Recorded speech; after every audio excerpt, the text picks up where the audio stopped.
Okay, good evening, ladies and gentlemen. My name is Neil Spadell. I'm head teacher at Sheldon School, and it's really great to see you all here this evening. It's absolutely fantastic to have people in the hall. It's been 2 years since we've been able to do this. I can't think why that has been. And forgive me, as it has been 2 years, I might be a little bit rusty, but I've got 5 of these talks to do tonight, so hopefully by the end of it, I'll be all right, and hopefully in the talk that you're going to get, it will give you a good flavour of the school and about our intent and all those sorts of things. Because I'm talking for just 15 minutes in order to get 5 talks in, it will give you an opportunity to see the school, all around the school in its widest sense. It's a really important evening for parents and for the young people. You know, there is no bigger deal when you are turning 11 to choosing your secondary school. I know that having done it 4 times for my own children, albeit a long time ago now. And so coming to see the school, meeting our pupils, talking to our staff, going around the site and just getting a feel for it is hugely important. And that's why it's so great to be able to do this evening. The evening finishes at 8:30, so that should give plenty of time to answer any of the questions that you might have, and I hope that you won't leave this evening without having them all answered. There are plenty of people around that will be able to help you, and particularly the young people that are here this evening. They'll tell you it as it is exactly, so please do talk to them and find out what it's like from the horse's mouth. So, why would you choose Sheldon? That's the big question. And I pull up 5 people here who are our 5 heads of year. And one of the fantastic things about this school is the quality of our pastoral system. You know, in my mind, it is second to none. It is hugely supportive of our young people. And those of you that have children in the school or had children in the school before will recognise some of those faces. Mr. Wolf on the far left there is slightly bigger than the other 4 because he will be the head of year for the children that are joining in 2022. And for those of you that might have children in our current year 11 or know children that are in our current year 11, will know what a phenomenal head of year Mr. Wolf is. He's been really transformational since he arrived, a fantastic head of year, and your children will be in very, very safe hands if they join us and he's in charge. But our year heads are supported by a great team of student support workers, led by Mrs. Colley there. That's the lady second in on the left with 3 others. And in fact, we have a whole raft of services and support, wraparound care for our young people that looks at all aspects of their health and safety and well-being and all those sorts of things. The first port of call will be the tutor. That will be the key person in your child's life. Young people, that will be the person that you'll see twice a day. And you will be with that tutor for 5 years. So we have that continuity going all the way through. And Mr. Wolf also will take the year group through, right the way through from year 7 through to year 11. Assisting him, there will be his deputy, Mrs. Hall. But you can see there other services that we have on offer, including our counselling services, and we've appointed a full-time counsellor as well this year. We have other counsellors that come in and do have part-time contracts as well. And even before well-being became a national agenda, we were very much committed to looking at student and staff well-being and what we could do to support our young people in what is an increasingly challenging world. And one other thing that I will flag up there are our one-to-ones. I mentioned the tutors just now. Every tutor on their timetable has 1 lesson each week which is dedicated to one-to-one time, in which they will meet 2 or 3 of their young people in their tutor group on a one-to-one basis. So in addition to seeing them morning and afternoon for a total of 30 minutes as a whole group, they will also have that opportunity to get to know them, find out what their interests are, find out what any issues are arising, and hopefully support them. So, you know, it's something that is quite expensive, but something that we strongly believe in, and it really does make a big difference to our young people. And certainly our pastoral support has been put to the test over the last 18 months or so, as it has been for all schools. But I've been really heartened by the comments that have come in over that period. We've been inundated more than normally with really positive comments from really grateful parents at the way that we reached out to our young people, even though they weren't actually physically on site. And I think it really demonstrated the care that we have for our youngsters here at Sheldon, tutors contacting regularly, heads of year contacting regularly, pupil support doing that, and so on. And there are 3 more comments. I could have picked out a whole host more, really, just to give you a flavour of the sort of support that parents were writing in to thank us for over the period of the last 18 months.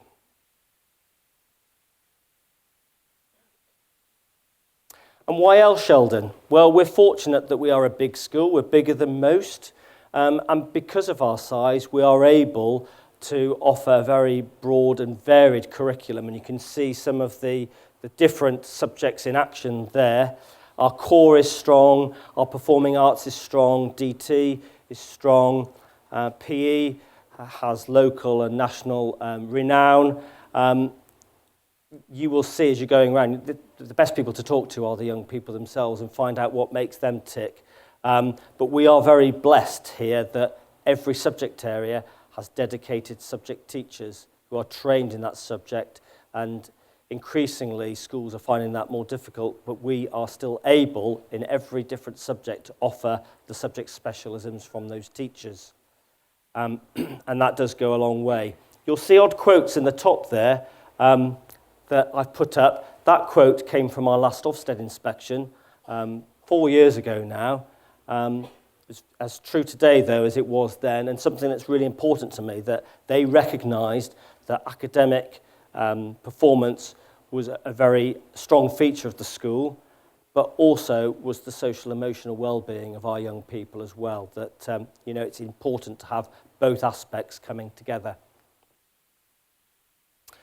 Our faculties work in some fantastic facilities, and again, in the 2 hours that you'll have after this, you will be able to go around and be able to see them for yourselves if you've not had the opportunity to do so in the past.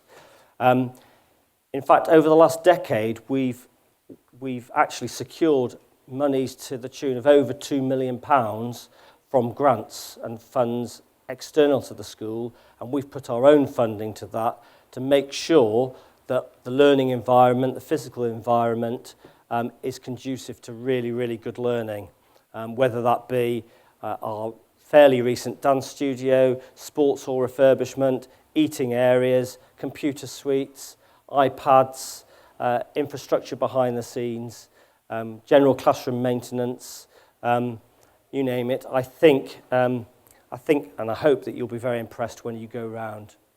And those things, I think, do make a difference. Underpinning all of our work, every 3 years we're required to write a school development plan. This is the front page, and this will be available on our website. It's actually a very lengthy document that sets out our intentions for the next 3 years. And we're very ambitious at the school, and that says so in our vision and value statement. But we do keep things simple and focus on the things that are absolutely fundamental. So student outcomes, for example, our first priority. Making sure that behaviour is absolutely top-notch and as we would want it, second priority.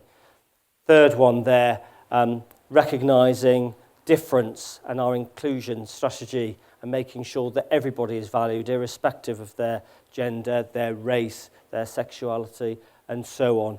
And the fourth one there, I've mentioned it already tonight, well-being. Front and foremost in our school development plan, because it is hugely important.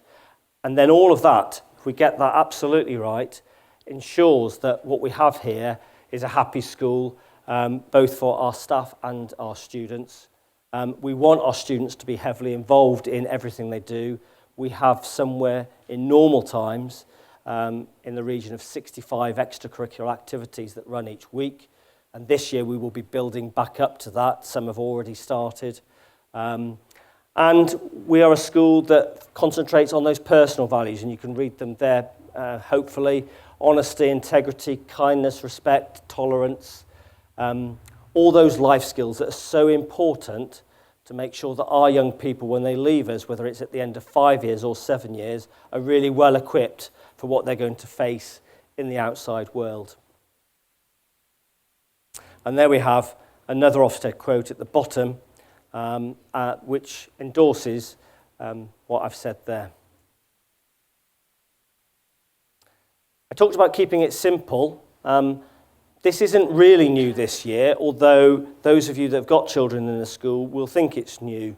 But what we wanted to do was make it very explicit about what we would expect. And these are non-negotiables. Everything in here we have to expect and we will expect from our young people. So arriving on time, being respectful and kind, coming equipped, dressing smartly and with pride, and hopefully when you go around tonight, you will see that our young people are absolutely dressed smartly and with pride. We want them to engage fully and clearly follow all instructions.